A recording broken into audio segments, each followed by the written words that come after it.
നിങ്ങൾക്ക് കൺഫ്യൂഷൻ ഉണ്ടാകുന്ന ഒരു കാര്യമുണ്ട്. യൂണിറ്റ് ബാങ്കിങ്ങിൽ നമ്മൾ പറയുന്നത് bank provide it's business through single office എന്നാണ്. എന്നാൽ ഇവിടെ നമ്മൾ പറയുന്നത് എ സിംഗിൾ ബാങ്ക് പ്രൊവൈഡ് എന്നുള്ളതാ. അപ്പൊ സിംഗിൾ ബാങ്ക് എന്ന് കേൾക്കുമ്പോഴേ നിങ്ങൾ കയറി യൂണിറ്റ് ബാങ്ക് എന്ന് പറയരുത്. അതിന്റെ ബാക്കിയും കൂടെ നോക്കിയിട്ട് വേണം നിങ്ങൾ ആൻസർ ചെയ്യേണ്ടത്.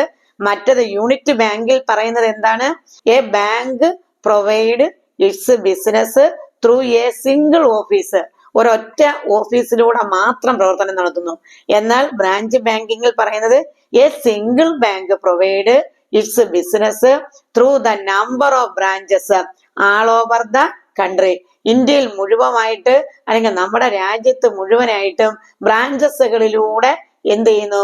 അതിന്റെ സർവീസ് ഉറപ്പുവരുത്തുന്നതിനെയാണ് ബ്രാഞ്ച് ബാങ്കിങ് എന്ന് പറയുന്നത്.